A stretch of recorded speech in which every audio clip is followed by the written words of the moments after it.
योगी सुबह करीब 11:15 बजे 7 लोक कल्याण मार्ग यानी कि पीएम के आवास पर उनसे मिलने पहुंचेंगे। इसके बाद दोपहर 11:30 बजे पार्टी अध्यक्ष जेपी नड्डा से मुलाकात करेंगे। इसके पहले कल योगी ने गृह मंत्री अमित शाह से भी मुलाकात की थी। माना जा रहा है कि इस बैठक में यूपी चुनाव संगठन और सरकार में तालमेल और यूपी मंत्रिमंडल में विस्तार पर बात हो सकती है। उत्तर प्रदेश विधानसभा चुनाव से पहले इस मुलाकात को बेहद अहम माना जा रहा है।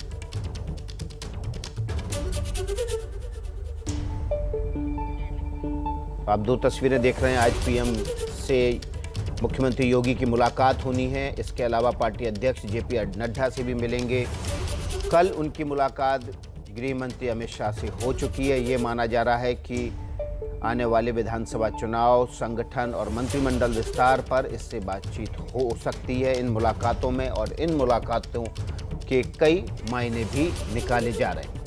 कल योगी आदित्यनाथ दोपहर के बाद दिल्ली पहुंचे थे और उसके बाद उन्होंने शाम को गृह मंत्री अमित शाह से मुलाकात की थी। आज 11:15 बजे के आसपास वे प्रधानमंत्री नरेंद्र मोदी से मुलाकात करेंगे और उसके बाद पार्टी अध्यक्ष जेपी नड्डा से भी मुलाकात करेंगे।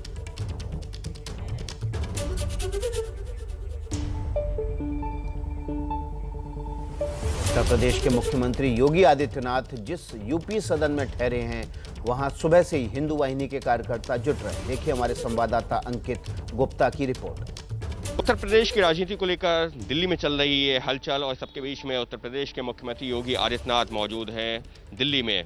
उत्तर प्रदेश सदन में मौजूद हैं तो हिंदू युवा वाहिनी के कार्यकर्ता सुबह से ही यूपी सदन पहुंचे हुए हैं। देख सकते हैं कि किस तरीके से यहाँ पर हिंदू युवा वाहिनी के झंडे नज़र आ रहे हैं, उसके साथ में पोस्टर बैनर्स नज़र आ रहे हैं और यहाँ पर पहुँच करके नारेबाजी भी हो रही है।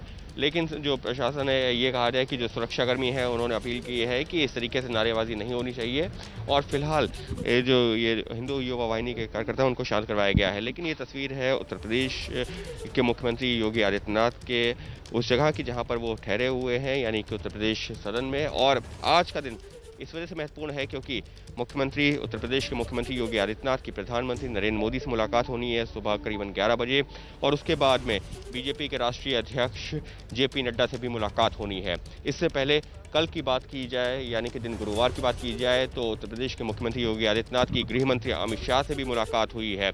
वो मुलाकात करीबन 1.5 घंटे चली है और वहाँ पर गौर करने वाली बात यह है कि जिस दौरान योगी आदित्यनाथ गृह मंत्री अमित शाह के साथ में बैठक कर रहे थे, उसी दौरान अपना दल जो सोनेलाल ग्रुप है उसकी जो अध्यक्ष हैं अनुप्रिया पटेल, वो भी पहुंची थी गृह मंत्री अमित शाह के घर पर। तो एक तरीके से कई सारे कयास लग रहे हैं और जिस दौरान ये बैठक चल रही थी गृह मंत्री अमित शाह के घर पे, उसी दौरान बीजेपी के राष्ट्रीय अध्यक्ष जेपी नड्डा पहुंचते हैं प्रधानमंत्री से मिलने के लिए। तो एक साथ जो है कई जगहों पर बैठकें चल रही हैं, बैठकों का दौर जारी है। कयास कई लग रहे हैं कि क्या ये संभावित मंत्रिमंडल विस्तार को लेकर के है, क्या ये जो यूपी के अगले कुछ महीनों में चुनाव होने उनको लेकर के बैठ के हैं, क्या जिस तरीके से कोरोना काल में तैयारियां की गई उत्तर प्रदेश के द्वारा और आगे की जो संभावित तीसरी लहर है उसको लेकर के चर्चा कई सारे हैं। लेकिन निश्चित तौर पर इस बात से नकारा नहीं जा सकता कि यूपी में अगले साल की शुरुआत में जो चुनाव होने हैं उसके लिए बीजेपी ने अपनी तैयारियां शुरू कर दी हैं और उसी से इन बैठकों को जोड़कर भी देखा जा सकता है। कैमरा पर्सन सुंदर सिंह के साथ अंकित गुप्ता, एबीपी न्यूज़, दिल्ली।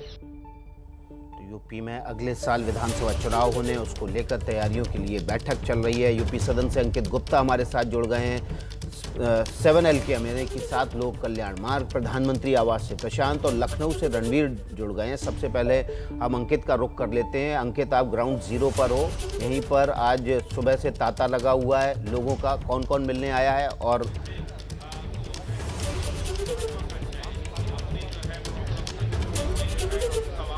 विकास, फिलहाल अभी यहाँ पर जो मिलने सुबह से तो कोई नहीं आया है, लेकिन जो हिंदू युवा वाहिनी के कार्यकर्ता वो मौजूद थे जो हमने तस्वीरों में दिखाया। उसके अलावा कल शाम को जितिन प्रसाद योगी आदित्यनाथ से मिलने पहुंचे थे। जितिन प्रसाद जिन्होंने एक दिन पहले जो है भारतीय जनता पार्टी ज्वाइन की थी और कहा जा रहा था कि एक ब्राह्मण चेहरे के तौर पर उनको शामिल किया गया है, उनकी कल योगी से मुलाकात हुई है। और उसके अलावा फिलहाल जो आज की जो बैठकें अपने आप में काफ़ी महत्वपूर्ण है। आप खुद बीजेपी को इतने करीब से समझते हैं, निश्चित तौर पर जब योगी आदित्यनाथ प्रधानमंत्री से मिलेंगे, उसके बाद जेपी नड्डा से मिलेंगे, तो वो तो बैठक महत्वपूर्ण है ही, लेकिन इस बैठक से पहले कल जेपी नड्डा की प्रधानमंत्री से मुलाकात हुई है। किन मुद्दों को लेकर के हुई है, आधिकारिक तौर पर जानकारी निकल के नहीं सामने सामने आई है। लेकिन हम पिछले 1-1.5 हफ्ते के दौरान देख रहे हैं कि किस तरीके से यूपी की राजनीति को लेकर के बीजेपी में मंथन चल रहा है, और समझा भी जा सकता है क्योंकि जो प्रियंका गांधी हैं कांग्रेस के महासचिव, वो लगातार उत्तर प्रदेश को लेकर के, क्योंकि उनको जिम्मेदारी मिली हुई है, लिहाजा यूपी सरकार को कटघरे में खड़ा कर रही हैं। और इस सिलसिले में भी जो है लगातार जो है बीजेपी को वो कटघरे में खड़ा कर रही थी, तो वो सवाल उठ रहे थे। तो ऐसे में जो चर्चा है, आप क्योंकि जो बखूबी जानते हैं कि इस वक्त जो बीजेपी में अंदरूनी जो चर्चा चल रही है वो यही है कि जो 7-8 महीने बाद जो चुनाव होने, उसको लेकर के कैसे तैयार किया जाए बीजेपी को और पार्टी को। चुनाव होने उसके लिए पार्टी को कैसे तैयार किया जाए, सीधे हम प्रशांत का रुख कर लेते हैं। प्रशांत 7LK अमेरिकी प्रधानमंत्री आवास पर हैं। प्रशांत,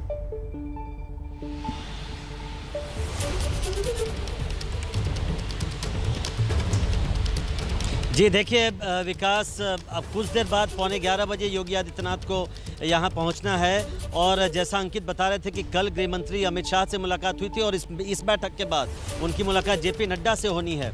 जो उत्तर प्रदेश सरकार के जो सूत्र हैं वो औपचारिक तौर पर ये कह रहे हैं कि प्रधानमंत्री की जो मुलाकात होगी योगी आदित्यनाथ की, वो जो कोरोना के मैनेजमेंट को लेकर, कोविड को जिस तरह से उत्तर प्रदेश में उस पर काबू पाया गया, क्या क्या कदम उठाए गए, उसके बारे में योगी आदित्यनाथ एक तरह से प्रेजेंटेशन देंगे प्रधानमंत्री को।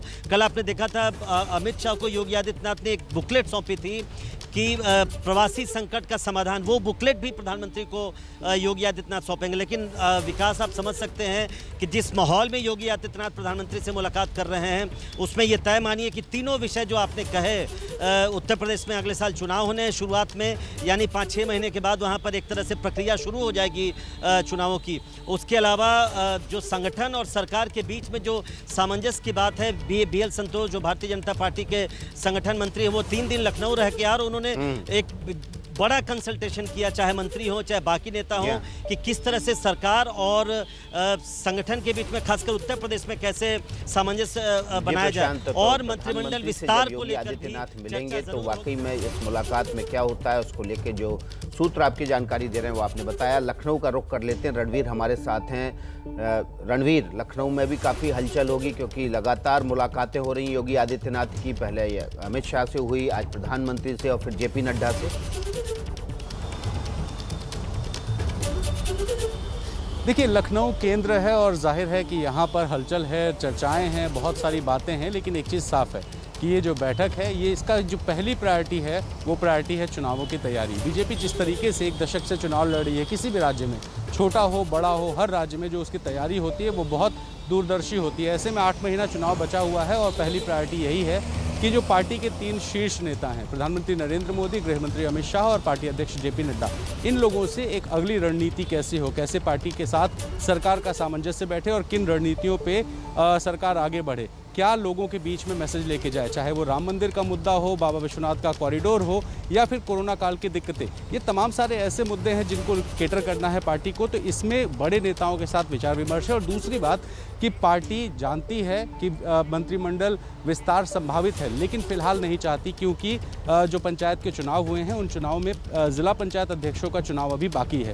ऐसे में इस वक्त मंत्रिमंडल विस्तार नहीं होना चाहिए, लेकिन जो गठबंधन है बीजेपी का, जिसमें अपना दल भी है और निषाद पार्टी भी है, इन दोनों दलों के जो नेता हैं वो भी अमित शाह जी से मिले हैं और उन्होंने अपनी मांग रखी है कि उनको भी मंत्रिपरिषद में जगह दी जाए। तो तमाम ऐसे मुद्दे हैं जिन मुद्दों पर बातचीत होगी, और मुख्यमंत्री का जाना जाहिर तौर पर बहुत बड़ी बात है, क्योंकि लंबे वक्त से प्रधानमंत्री और गृह मंत्री से मुलाकात नहीं हो पाई थी योगी आदित्यनाथ की। ऐसे में आज ये जो मुलाकात है, इससे मायने तो कई होंगे, लेकिन ये जरूर है कि जो असली मुद्दा है वो है चुनावी तैयारी और आने वाले असली मुद्दा चुनावी तैयारी है। और चुनावी राज्यों के सभी मुख्यमंत्री बारी बारी से न केवल पार्टी अध्यक्ष से मुलाकात करेंगे, गृह मंत्री और PM से भी मुलाकात करेंगे। कुछ दिन पहले तीरथ सिंह रावत भी, उत्तराखंड के मुख्यमंत्री, दिल्ली पहुंचे थे। बाकी राज्यों के भी मुख्यमंत्री बारी बारी से आके मुलाकात करेंगे। बहुत बहुत शुक्रिया आप तीनों का। राजस्थान से एक बड़ी खबर आ रही है।